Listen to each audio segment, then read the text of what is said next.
जिसे बनाने में किसी भारतवासी का पसीना बहा हो, उसे खरीदने पर जोर देना चाहिए और ये सबके प्रयास से ही संभव होगा। वोकल फॉर लोकल हमें व्यवहार में लाना ही होगा। देश के यशस्वी प्रधानमंत्री श्री नरेंद्र मोदी जी के वोकल फॉर लोकल के आह्वान से प्रेरित उत्तराखंड सरकार इस दिशा में हर महत्वपूर्ण कदम उठा रही है। प्रकृति, संस्कृति और विरासत को अपने अंदर समेटे उत्तराखंड में बने प्रोडक्ट एक ब्रांड के रूप में उभरते जा रहे हैं। उत्तराखंड सरकार द्वारा ग्रामीण उद्यमियों एवं कृषि उत्पादों को भी राष्ट्रीय और अंतर्राष्ट्रीय बाजारों से जोड़ने का प्रयास किया जा रहा है। उत्तराखंड सरकार द्वारा लॉन्च किया गया हाउस ऑफ हिमालयास ब्रांड क्षेत्र के प्रामाणिक हस्तशिल्प उत्पादों को बढ़ावा दे रहा है। वहीं उत्तराखंड देश का पहला राज्य बन गया है जिसे एक दिन में सबसे अधिक 18 GI टैग मिले। ये सभी प्रयास उत्तराखंड सरकार के वोकल फॉर लोकल के प्रति प्रतिबद्धता का प्रमाण है।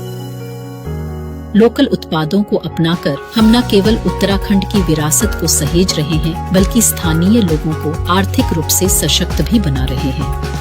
आइए इस त्योहार स्थानीय उत्पादों को अपनाकर उत्तराखंड की प्रगति में अपना योगदान दें और साथ मिलकर एक आत्मनिर्भर और समृद्ध उत्तराखंड बनाएं।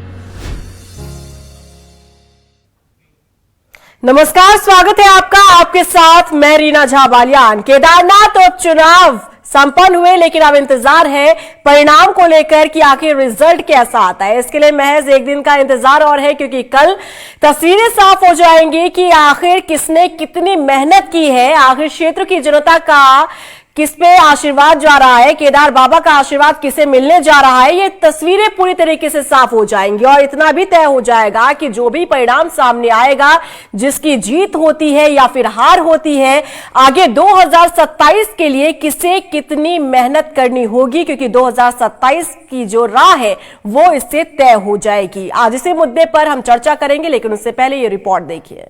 केदारनाथ उपचुनाव परिणाम का इंतजार, हार जीत की कल साफ होगी तस्वीर। बीजेपी या कांग्रेस, कौन मारेगा बाजी, या किसी और के हाथ लगेगी जीत की चाबी। केदारनाथ उपचुनाव में किसकी नैया पार लगी और किसे मायूसी हाथ लगी, ये तस्वीर कल पूरी तरह से साफ हो जाएगी। 23 नवंबर यानी कल केदारनाथ उपचुनाव का परिणाम आना है। ऐसे में सियासी दलों के साथ साथ प्रत्याशियों की भी धड़कनें बढ़ने लगी है। इस सीट पर वैसे तो 6 प्रत्याशी अपनी किस्मत आजमा रहे हैं, लेकिन बीजेपी और कांग्रेस के बीच जबरदस्त मुकाबला देखा गया। दरअसल ये केदारनाथ सीट कई मायनों में खास है। सत्ताधारी बीजेपी किसी भी सूरत में ये सीट अपने हाथ से जाने नहीं देना चाहती। यही कारण है कि 5 मंत्रियों के साथ साथ सीएम धामी को भी केदारनाथ उपचुनाव में मोर्चा संभालना पड़ा। केदारनाथ सीट का रिजल्ट कोई आम चुनाव का रिजल्ट नहीं होगा। इस सीट पर जहां बीजेपी प्रधानमंत्री डबल इंजन की सरकार की साख का इम्तिहान है, तो वही विपक्ष के ऊपर अयोध्या, बद्रीनाथ जीतने के बाद केदारनाथ से बीजेपी को जवाब देने का दबाव है। बीजेपी मंगलौर और बद्रीनाथ का उपचुनाव सरकार होते हुए हार गई, इसीलिए केदारनाथ उपचुनाव जीतने का भारी दबाव बीजेपी पर है। यही वजह रही कि मुख्यमंत्री, मंत्री, विधायक, सांसद, प्रदेश अध्यक्ष खुद इलेक्शन मैनेजमेंट के लिए केदारनाथ में उतरे। वही बीजेपी केदारनाथ सीट को जीतकर ये भी साबित करना चाहती है कि पहाड़ में पार्टी की पैठ मजबूत है, और फिर उसी आत्मविश्वास के साथ बीजेपी निकाय और पंचायत चुनाव जीतने का प्रयास करेगी। केदारनाथ के रिजल्ट पर सिर्फ बीजेपी नहीं, बल्कि कांग्रेस का आगे का प्लान भी टिका है। मंगलौर और बद्रीनाथ का उपचुनाव जीतकर कांग्रेस का मनोबल बढ़ा हुआ है। ऐसे में केदारनाथ सीट जीतकर कांग्रेस भी अपनी मजबूती का मैसेज देना चाहेगी, और इस एक सीट की जीत के सहारे कांग्रेस को 2027 चुनाव तक माहौल बनाने का मौका मिल जाएगा। यही कारण है कि केदारनाथ उपचुनाव को कम नहीं आंका जा रहा। इस चुनाव का रिजल्ट भविष्य में बीजेपी और कांग्रेस की पोजीशन और रणनीति को तय करेगा, और रिजल्ट ये भी साफ कर देगा कि आने वाले चुनावों के लिए किसको कितनी मेहनत और करनी होगी। बहरहाल इंतजार है कल आने वाले केदारनाथ उपचुनाव परिणाम का। देखना होगा किसे अपनी मेहनत का फल मिलता है और किसे मायूसी हाथ लगती है। रफ्तार मीडिया के लिए देहरादून से ब्यूरो रिपोर्ट। तो सियासी दलों की दिल की धड़कनें बढ़ने लगी है क्योंकि कल रिजल्ट सामने आ जाएगा। केदारनाथ में उपचुनाव के लिए काफी कसरत यहां पर सियासी दल करते हुए नजर आए, लेकिन किसे जीत मिलेगी किसे हार, इसकी तस्वीर कल साफ होगी। लेकिन उससे पहले विश्लेषण तो किया ही जा सकता है और सभी मेहमान हमारे साथ जुड़ चुके हैं। इंट्रोडक्शन पहले आपका करवा देते हैं मेहमानों से। गजेंद्र रावत जी वरिष्ठ पत्रकार हमारे साथ चर्चा में जुड़े हैं, बीजेपी से सत्यवीर चौहान जी हमारे साथ चर्चा में है, कांग्रेस से शांति प्रसाद भट्ट जी हैं। आप सभी का बहुत स्वागत। सबसे पहले सत्यवीर चौहान जी आपके साथ ही चर्चा की शुरुआत कर लेते हैं क्योंकि काफी चैलेंजिंग केदारनाथ उपचुनाव लग रहा था और बीजेपी भी काफी टफ कंपटीशन मानकर चल रही थी। यही वजह है कि हमने देखा किस तरीके से 5 मंत्रियों को जिम्मेदारी दी जाती है, सीएम धाम में खुद मोर्चा संभालते हुए नजर आते हैं। कल क्या होने जा रहा है, क्या लग रहा है बीजेपी को? बालियान जी, तो किसी प्रकार का किंतु परंतु का प्रश्न नहीं उठता कि भारतीय जनता पार्टी की ऐतिहासिक विजय होने वाली है। भारतीय जनता पार्टी ने जिस प्रकार से आदरणीय प्रधानमंत्री के नेतृत्व में केदारनाथ में ऐतिहासिक कार्य किए, वहां के लोगों के जीवन में जिसका आमूलचूल परिवर्तन लाम किया है, ये आपके जनता के जनमानस के हृदय पूछ सकते हो कि पहले का केदारनाथ विधानसभा का किस प्रकार का विकास था और आज का विकास क्या है। आप उदाहरण के तौर पर अभी चारधाम की यात्रा संपन्न हुई है बालियान जी। मैं बताना चाहता हूं 2017 में हमारी सरकार ने एक प्रोग्राम लॉन्च किया था कि सहायता समूह की जो महिलाएं हैं उनको भी यात्रा, जो चारधाम की यात्रा है उसमें उनको जोड़ा जाए। इस वर्ष की यात्रा संपन्न हुई। केदारनाथ का केवल इसलिए जिक्र करना चाहूंगा क्योंकि केदारनाथ विधानसभा पे आप बात भी कर रहे हैं। केदारनाथ के जब कपाट बंद तो यही हमारी सहायता समूह की महिलाएं, केवल उन महिलाओं को बता रहा हूं जो सहायता समूह से जुड़े हैं, क्योंकि उसका आंकड़ा उत्तराखंड सरकार के पास जो दर्शकों को साझा करना चाहता हूं। ऐसे आर्थिक लाभ उन महिलाओं ने और 100 कुंतल लगभग उन्होंने चौलाई के चूरमा का वितरण किया। आप देख सकते हैं महिलाओं को किस प्रकार से आर्थिक रूप से ऊंचाइयों का अवसर प्राप्त है हमारी सरकार के माध्यम से। केदारनाथ में क्या इस प्रकार की वहां पे क्षतिग्रस्त मार्ग या फिर जिस प्रकार के स्ट्रक्चर खड़े या लोगों को साफ के वहां की और संस्कृति और वहां की चेष्टा है के साथ अगर काम होना चाहिए था, ये पर्यावरण को रख के जो काम होना चाहिए। ठीक है, यानी कि आप लोगों को अपने किए गए काम पर पूरा भरोसा है कि काम पर ही वोट पड़े हैं और यही करने की केदारनाथ उपचुनाव में बीजेपी जीतने जा रही है, ये कहना है सत्यवीर चौहान जी का। ठीक है, मैं वापस लौटूंगी, लेकिन शांति प्रसाद भट्ट जी, बीजेपी तो आश्वस्त है अपनी जीत को लेकर क्योंकि बीजेपी को पूरा भरोसा है जितना कामकाज केदारनाथ में करवाया गया उस पर कहीं ना कहीं वहां की जनता मोहर कल लगाने जा रही है। कांग्रेस क्या उम्मीद कर रही है? रीना जी, हम कल के रिजल्ट के लिए बहुत उत्साहित हैं। हमारे कार्यकर्ताओं में जोश है। हमने ये चुनाव एकजुटता के साथ लड़ा है। भारतीय जनता पार्टी की नाकामी को हमने एक एक घर तक पहुंचाया है। केदारखंड के केदारी भाइयों को पता है कि यही भारतीय जनता पार्टी है जिसने करोड़ों करोड़ों हिंदुओं की आस्था पर गहरा आघात पहुंचाया, तीर्थ की मर्यादा को भंग किया, बाबा केदार को दिल्ली में स्थापित करने जैसा कुचक्र रचा जो जनता के सामने बेनकाब हुआ। क्यूआर कोड का मामला हो, सोना चोरी का मामला हो, सोना पीतल कैसे बन गया उसका मामला हो, भाई गजेंद्र रावत जी बैठे हैं जिन्होंने वो दंश झेला है। एक पत्रकार अगर वाक और अभिव्यक्ति की स्वतंत्रता पर कोई बात रखता है तो उस पर मुकदमा दर्ज कर देते हैं ये लोग। गजेंद्र जी उस मुकदमे को अभी झेल रहे हैं और पूरे गजेंद्र जी ही नहीं, उसके बाद तो आदरणीय शंकराचार्य जी ने खुलेआम से वो बात कही है, हमारे नेताओं ने कही है। तो भारतीय जनता पार्टी इस पूरे चुनाव में बेनकाब हुई है।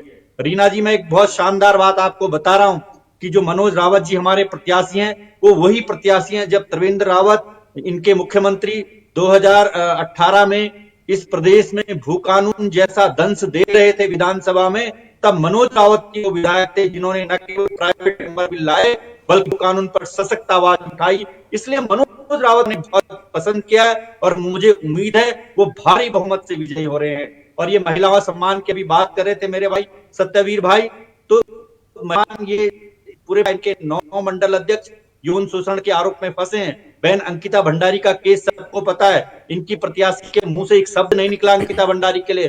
और जब ये चुनाव हो रहा था ना रीनी, तो इसी उत्तराखंड के नरेंद्र विधानसभा का एक फोटो मैं आपको दिखा रहा हूं, ये देखिएगा, एक फोटो में दिखा रहा हूं, एक घर कैसे दो बहनें एक लाठी पर सड़क मार्ग तक लेकर जा रहे हैं। तो ये तो इनके विकास के खोखले वादे जनता ने देख लिए, तो इसलिए इनसे कोई उम्मीद जनता को उत्तराखंड की नहीं है। बेरोजगारों पर लाठी पड़ रही है, पत्रकार पिट रहे हैं, महिलाएं सुरक्षित नहीं है, व्यापारी। ठीक है शांति प्रसाद भट्ट जी, यानी कि जो हम देखते आ रहे हैं चुनाव दर चुनाव जो कांग्रेस को अगर हार का सामना करना पड़ता रहा है, इसके पीछे की एक बड़ी वजह मानी जाती है पार्टी के भीतर घमासान, पार्टी के भीतर अंतरकल है। तो क्या इस उपचुनाव में इन तमाम मुद्दे जो है उनसे दूर होते हुए क्या आप लोगों ने एकजुटता के साथ चुनाव लड़ा? क्योंकि हरीश रावत ने अभी हाल ही में ये कहा था, अभी कल का बयान था कि एकजुटता का संदेश इस उपचुनाव में हमने देने का काम किया है। तो क्या उम्मीद की जा सकती है, और अगर ऐसा होता है तो एक सकारात्मक हम देख सकते हैं कि आपकी पार्टी में एक बड़ा चेंज आएगा अगर इस तरीके से होता है तो? रीना जी, हमारा कोई ऐसा लीडर नहीं था जो चुनाव में नहीं था। हमारे प्रदेश अध्यक्ष आदरणीय करण मेहरा जी से लेकर पूर्व मुख्यमंत्री हरीश रावत जी, लीडर यशपाल आर्य जी, भुवन कापरी जी और गणेश पोदियाल जी तो लगातार कमान संभाले हुए थे। आपने देखा ऐसा कोई विधायक हमारा, लेकिन प्रत्याशी चयन के दौरान तो अंतरकलह और घमासान की भी तस्वीरें सामने आई थी शांति प्रसाद भट्ट जी, इसे भी झुटलाया नहीं जा सकता। रीना जी बिल्कुल नहीं, शुरुआती कार्यकर्ता को दिखा है वो अपनी पार्टी से टिकट मांगे क्योंकि उसकी लंबी सेवाएं होती है। ये हर कार्यकर्ता चाहता है कि उसकी पार्टी उसे टिकट दे, लेकिन अंततोगत्ता जब टिकट डिक्लेयर हो जाता है उसके बाद हमारे यहाँ किसी तरह का विवाद आपको नहीं मिला। जब टिकट डिक्लेयर हो गया उसके बाद सारे के सारे लोग मनोज रावत जी के साथ एकजुटता से लगे। गांव गांव एक एक पगडंडियां लोगों ने नापी, घर घर तक लोग गए, लोगों ने विनम्रता से वोट की अपील की है और हमने केदार भाइयों से आदर पूर्वक सम्मान सहित उनसे वोट मांगा है। और हमें उम्मीद है मनोज रावत जैसे सुयोग्य प्रत्याशी के पक्ष में निश्चित रूप से लोगों ने वोट डाला होगा और हमको 100% उम्मीद है कि हम कल चुनाव भारी बहुमत से जीत रहे हैं। हम बद्रीनाथ जी भी जीते हैं, बंगलौर भी जीते हैं, अयोध्या का चित्रकूट भी जीते हैं, ये सारे चुनाव तो हमने जीते हैं अभी। इसलिए हमें सारी उम्मीद है कि हम केदार भगवान का आशीर्वाद हम पर जरूर रहेगा। ठीक है गजेंद्र रावत जी, आपका विश्लेषण क्या कहता है, कल क्या होने वाला है? दरअसल ये केदारनाथ के चुनाव की जो पिच थी उस पिच पर धामी को उस में फेस करना पड़ा। उस सोने पे उसमें जो है केदारनाथ की दिल्ली ब्रांच वाला वो भी उसी बीच जो है बुलडोजर चला, वो सारी की सारी अपने चुनाव के बीच में देखा। चुनाव कहीं भी मनोज रावत वर्सेस जो है आशा नौटियाल बनता हुआ नहीं दिखाई दिया, बल्कि जो जाल बिछाया था में काफी हद तक जो है चुनाव से इन लोगों ने हामी बरसात बनाने का वो बात देखने को मिली। इस चुनाव से पहले जो आपको ध्यान होगा कि जब मंगलौर और बद्रीनाथ का चुनाव परिणाम आया था तो मुख्यमंत्री धामी का आज तक उस पर कोई बयान नहीं है। और बाद में जो महेंद्र था उन्होंने कहा कि भाई हम उसकी हार के लिए कमेटी बना रहे हैं, उस कमेटी का भी आज तक पता नहीं चला कि वो कौन कौन षड्यंत्रकारी भारतीय जनता पार्टी के भीतर थे जिन लोगों ने बद्रीनाथ भी हराया और मंगलौर का, वो उसकी चर्चा अभी तक नहीं हो पा रही है। निश्चित रूप से जिस प्रकार का ये माहौल है, जो आपने भी शुरू में भी कहा कि भाई ये जो चुनाव परिणाम आएगा ये 2027 का सेमीफाइनल होगा। निश्चित रूप से मेरा मानना है कि अगर भारतीय जनता पार्टी जीतती है तो उनके लिए आगे की राह आसान होगी, लेकिन अगर वो हारती है तो इसके लिए 2 मायने और खतरनाक हो जाएंगे। भारतीय जनता पार्टी के लिए बड़ी चुनौती खड़ी हो जाएगी और साथ ही साथ क्योंकि मुख्यमंत्री का जो चेहरा है सबसे ब्राइट चेहरा अभी तक उस इलेक्शन में भी दिखाई दे रहा था और भारतीय जनता पार्टी यही दिखाने की कोशिश कर रही है कि वही उनके जो है जो मतलब वही है जो तो जो चुनौतियां हैं वो इस अंदाज में भी मेरा मानना है कि इस चुनाव के भीतर इतना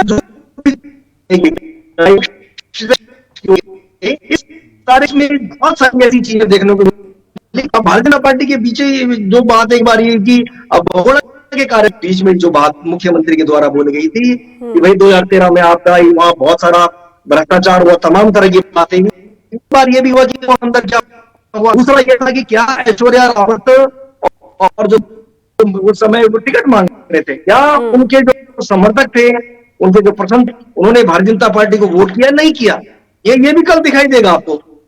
और अगर ऐसा नहीं होगा तो निश्चित रूप से जो आने वाला समय है, उस आने वाले समय में मतलब हम ये अपेक्षा करेंगे कि कल जो है मुख्यमंत्री का बयान आना चाहिए। और हार जीत अपने आप में चलती है, लोकतंत्र है, इसमें सब चीजें चलेंगी, जनता का निर्णय सर्वोपरि है। लेकिन फाइनली ये पूरे चुनाव के अंदर देखा गया कि गणेश गोदियाल ने जिस प्रकार से जिस दिन दिल्ली ब्रांच खुलने की वो जो पहली फोटो आई थी, उसके बाद अपने गांव में के बाहर करने बैठ गए थे, और उसके बाद से आखिरी समय तक के दिन भी उनका जो बयान उसी को बता रहा था ये चुनाव के दौरान आपकी प्रतिष्ठा को लेकर है। लेकिन गजेंद्र रावत जी, देखिए गौर करने वाली बात तो ये है कि जब केदारनाथ उपचुनाव को लेकर चर्चा हो रही थी और जब दिल्ली में केदारनाथ मंदिर के निर्माण को लेकर चर्चा हुई, तब हमने उस दौरान देखा कि कांग्रेस काफी ज्यादा केदारनाथ से जुड़े हुए मुद्दों को लेकर हावी नजर आई, बीजेपी पर निशाना साधती नजर आई, चाहे वो केदारनाथ यात्रा हो, चाहे वो लगातार सोना चोरी का मामला हो, या फिर केदारनाथ मंदिर का निर्माण दिल्ली के भीतर वाला मामला हो। इन तमाम मुद्दों को लेकर काफी ज्यादा एक्टिव नजर आई। उसके बाद हमने देखा जब तैयारी शुरू हुई तो बीजेपी ने अपने मंत्रियों को वहां पर मोर्चा संभालने के लिए लगा दिया, सीएम धामी खुद वहां पर पहुंचने लगे, बड़ी बड़ी घोषणाएं होने लगी। तो जैसे जैसे मतदान के दिन नजदीक आने लगे वैसे वैसे ऐसे लगने लगा कि बीजेपी के हाथ से जो मुद्दे थे वो छूटते जा रहे हैं। और ऐन मौके पहले पंडा पुरोहितों ने यह भी बयान दे दिया कि हमें सरकार से कोई दिक्कत नहीं है, दिल्ली में बन रहे मंदिर के निर्माण को लेकर मामला जो है वो सॉर्ट आउट हो चुका है, बेफिजूल में विपक्ष इस मुद्दे को हवा ना दे। तो इन तमाम चीजों को देखते हुए लग रहा है कि पहले जो मुद्दे कांग्रेस के पास थे, चुनाव आते आते कहीं ना कहीं वो हाथ से निकलते चले गए, वहां की जनता जो है इन तमाम मुद्दों को इग्नोर करती चली गई। ऐसा आपको नजर आ रहा है क्या? मैडम, अभी जब 2024 का लोकसभा चुनाव हुआ था, उस दौरान जो चुनाव परिणाम था उसमें आपने देखा नहीं, करीबन 30,000 वोट वहां बीजेपी को पड़े थे और 20,000 कांग्रेस को उस दौर भी पड़े थे, जबकि वो अनिल बलूनी यही कह रहे थे कि भाई आप प्रधानमंत्री को वोट दे रहे हैं, आप मुझे वोट नहीं कर रहे हैं। मतलब मोदी के नाम लेने के बावजूद वहां पर उस स्थिति में जो कांग्रेस कहीं थी नहीं, उनको 20,000 वोट तब भी पड़ा है। इसका मतलब जो वहां का जो जनमानस है वो परसों तक जो लोकसभा चुनाव के दौरान मोदी के नाम पर, 5 किलो आटे के नाम पर और किसान सम्मान निधि के नाम पर, पेंशन के नाम पर, जो जितने भी इनकी जो स्कीम है और रेवड़ियां जो जिनकी बात करते हैं, इसमें कोई इफेक्ट बढ़ा ही नहीं। लेकिन जो घटनाक्रम की मौत के बाद वारंट खुलने को, सोना चोरी, मतलब ये सारे घटनाक्रम किसी और ने क्रिएट नहीं किए। ये आप बताइए कि मुख्यमंत्री धामी को कौन दिल्ली ले गए? क्या उनको नहीं मालूम था कि अभी सैला रानी रावत की चिता नहीं जली है और यहाँ उनसे शिलान्यास कराया जा रहा है? वो कौन लोग थे जिन्होंने वो बुलडोजर चलाने काम किया? तो धामी जी को निश्चित रूप से मुझे लगता है कि इस चुनाव के बाद अपने इर्द गिर्द इस प्रकार की जो कोर टीम होगी, जो बहुत क्लोज मैनेजर होंगे, उनको भी रिसफल करने की जरूरत पड़ेगी। ठीक है, सत्यवीर जी जवाब देना चाह रहे हैं जी। बालियान जी कांग्रेस के प्रवक्ता इतने विश्वस्त होकर बात कर रहे थे, मगर इनको धरातलीय स्थिति पता नहीं है कि विधानसभा उपचुनाव की तारीख घोषित होती है और मतदान तक इस प्रकार की स्थितियां आती गई जाती गई, उससे बिल्कुल भी मुझे लगता है कि कहीं दूर दूर तक इनका नाता नहीं रहा। चलो ठीक है, चुनाव के दिन तो कम से कम थोड़ा सा नाता रखते हैं, जब मीडिया की रिपोर्ट आती है, पार्टी की रिपोर्ट आती है, अन्य पार्टी वाले भी रिपोर्ट करते हैं, संबंध होते हैं एक दूसरे से। 25 बूथ ऐसे थे बालियान जी जहां पर कांग्रेस का बस्ता नहीं लगा, कोई खड़ा ही व्यक्ति नहीं था वहां पर। तो आप समझ सकते हो कि 25 बूथ कितने महत्वपूर्ण होते हैं किसी भी चुनाव के लिए। और यही नहीं, मैं आपको बताना चाहता हूं कि चुनाव के समय इतना विघटन कांग्रेस के अंदर देखने को मिला, वो कांग्रेस के लोगों के द्वारा ही वो वक्तव्य बाहर आते थे, हमारे तो है नहीं। मगर मैं इतना स्पष्ट कर देना चाहता हूं कि केदारनाथ में हमारे कार्यकर्ताओं ने हमारी सरकार की जो वहां तक उनके घर घर तक जो नीतियां पहुंची है, जो उनके जीवन में आमूलचूल परिवर्तन लाने का काम किया है और केदारनाथ को भव्य केदारनाथ के रूप में बनाने के जो हमने काम किया है, मुझे लगता है कि भारतीय जनता पार्टी को जिस प्रकार का मैंडेट मिलेगा वो कांग्रेस को कल बहुत ही दुख की स्थिति में ले जाने वाला है। इसलिए मैं कहना चाहता हूं कि जब आप अन्य क्षेत्रों की बात करते हैं, चित्रकूट तक आप पहुंचे, अयोध्या तक आप भी पहुंचे, और उसी यूपी से लगता हुआ हरियाणा भी है और थोड़े आगे जाओगे तो जम्मू कश्मीर भी है, उसके परिणाम भी उठा के देख लीजिए कि उसमें कांग्रेस की क्या स्थिति थी और किस स्थिति पे कांग्रेस पहुंची है। और जहां तक इन्होंने कहा कि शंकराचार्य की इन्होंने बात करी है, वही जो अभी वर्तमान में जो शंकराचार्य है अतिमुक्तेश्वरानंद, उन्हीं के विषय में बताना चाहता हूं। मैं श्रृंगेरी पीठ के शंकराचार्य के साथ 2009 में जो दीपावली की रात क्या किया कांग्रेस ने, वो केंद्र में जो सरकार थी, उस विषय में नहीं बताऊंगा। मगर जो वर्तमान में जो शंकराचार्य, उनके बारे में बताना चाहूंगा। सपा के साथ इनका गठबंधन 2017, 19, 22, 24 इनका गठबंधन के, मगर किसी प्रकार की वैसी सफलता इनको नहीं मिली। मगर यही यतीश्वरा मुक्तेश्वर नंद को अगर पुलिस से पिटवाने का काम किया तो समाजवादी पार्टी थी। और यहाँ पे केदारनाथ में जिस चीज के वो शंकराचार्य है, उनके लिए यहाँ पे किस प्रकार का भाव रखते हैं, अगर एग्जाम्पल के तौर पर देखें तो यहाँ पर भी तो आप लोग आश्वस्त है ना अपनी जीत को लेकर। अपने काम पर तो आप लोगों को तभी भी भरोसा था कि विकास कार्य हमारी सरकार करवा रही है और विकास कार्य लगातार हो रहे हैं, क्षेत्र की जनता उसकी सराहना कर रही है। फिर मंगलौर में और बद्रीनाथ में फिर क्या हुआ? वैसे तो बालियान जी, इस प्रदेश में 4 उपचुनाव हुए 2022 के मुख्य चुनाव के बाद। चंपावत में हमें विजय हुई, बागेश्वर हमारी विजय हुई। और जहां तक मंगलौर की आपने बात करी है, तो मैं आपको बता देना चाहता हूं, वहां पर हमारी हमेशा जमानत जब्त हुई। मगर मैं अपने कार्यकर्ताओं का और पार्टी नेतृत्व का धन्यवाद करता हूं, बड़े हृदय से धन्यवाद करता हूं कि मात्र 421 वोटों से हमें इस प्रकार के परिणाम वहां पर मिले। हाँ, बद्रीनाथ में हमें समीक्षा करें और समीक्षा के बाद मैं बताना चाहता हूं कि आने वाले समय में इसके परिणाम आपको हमारी पार्टी के इर्द गिर्द ही देखेंगे। तो आज जहां तक भारतीय जनता पार्टी का सवाल एक सेकंड जहां तक हमारी पार्टी का पता चल गया होगा। हमारी ऐसा होता है रीना जी, कुछ चीजें जो होती है मीडिया प्लेटफॉर्म पे नहीं आती है, पार्टी के प्लेटफॉर्म पे रह जाती है। पार्टी केवल उसको परिणाम में प्रदर्शित करती है, उसके बाद भी अपना आकलन करती है। इसमें तो किसी प्रकार की दो राय नहीं है। हाँ, जहां तक कोई भी चुनाव होता है, तो चाहे वो प्रधान का चुनाव क्यों ना हो, देख कहा जाता है कि अब तो पंचायत के चुनाव हो गए, अब भारतीय जनता पार्टी की स्थिति तय होगी कि भारतीय जनता पार्टी किस प्रकार से आगे अपना राजकाज को चलाएगी। हम इससे कभी घबराए नहीं है कि कौन हमारा कैसे आकलन करता है। हम केवल आकलन ये करते हैं कि राज्य की आर्थिक समृद्धि, आर्थिक विकास किस प्रकार से हो सकता है। आज अगर केदारनाथ की मैं बात करता हूं, अगर रोपवे बनाने का काम किया, 22 परियोजनाएं ऐसी थी जिनसे कि 2022 तक उस पर काम पूरा होना चाहिए था, हमारी सरकार ने पूरा किया। 188 करोड़ की ऐसी केंद्र की मदद से भी परियोजना वहां चल रही है। केदारनाथ में जहां केवल 2 लोग नहीं खड़े हो सकते 2013 की आपदा में, वहाँ की जनता मुहर लगा रही है या नहीं लगा रही है, वो तो कल ही साफ हो पाएगा सत्यवीर जी, क्योंकि अपने मुंह मियां मिट्ठू तो हर कोई करना चाहता है, लेकिन जनता जनार्दन ही सब कुछ है और वही निर्णय लेती है, वही फैसला लेती है। आखिर जनता ने किस पर विश्वास जताया, इसके लिए तो इंतजार करना ही होगा। वक्त इशारा कर रहा है, जल्दी से शॉर्ट में फाइनल कमेंट ले लेते हैं। शांति प्रसाद भट्ट जी, शॉर्ट में फाइनल कमेंट दीजिएगा, कितने आश्वस्त कल की जीत को लेकर? रीना जी, कल निश्चित रूप से बाबा केदार का आशीर्वाद कांग्रेस पार्टी को मिलने जा रहा है। हमारे सुयोग्य प्रत्याशी मनोज रावत जी भारी बहुमत से कल चुनाव जीतेंगे। हम आपके साथ फिर जुड़ेंगे और मैं तो अपने भाई बीजेपी के प्रवक्ता से कह रहा हूं, आज तो थोड़ा मुस्कुराइए, अभी तो एक रात बाकी है, कल रिजल्ट आना है, कौन हारेगा कौन जीतेगा देखा जाएगा। आज तो मुस्कुराइए, आइए मुस्कुराते हैं और जो भी पार्टी जीतेगी, जो लोग भी जीतेंगे, अंततः तो हमारा उद्देश्य है केदारनाथ का विकास करना और क्षेत्र के लोगों की सेवा करना है। हम सेवा करेंगे, हारेंगे या जीतेंगे, तो भारतीय जनता पार्टी को वोट कर रहे हैं। चलिए गजेंद्र रावत जी, जल्दी से शॉर्ट में रखिएगा, वाइंड अप करना है। हाँ, मेरा मानना है कि शंकराचार्य जी के बारे में कोई भी शब्द, एक भी अक्षर बोलने का अधिकार किसी व्यक्ति को नहीं है।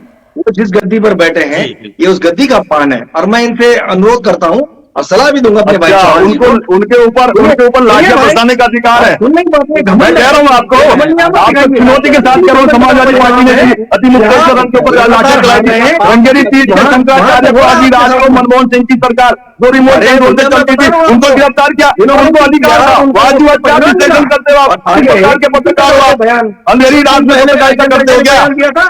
एक दिन पहले मनवीर सिंह, अरे मैं क्या कह रहा हूँ आपको, अंधेरी रात में उन्होंने बयान दिया था, बोलिए ना, चलिए,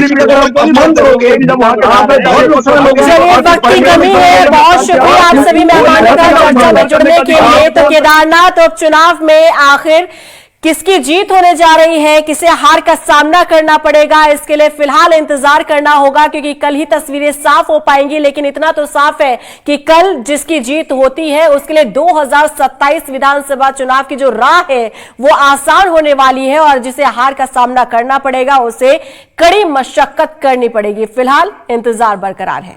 नमस्कार।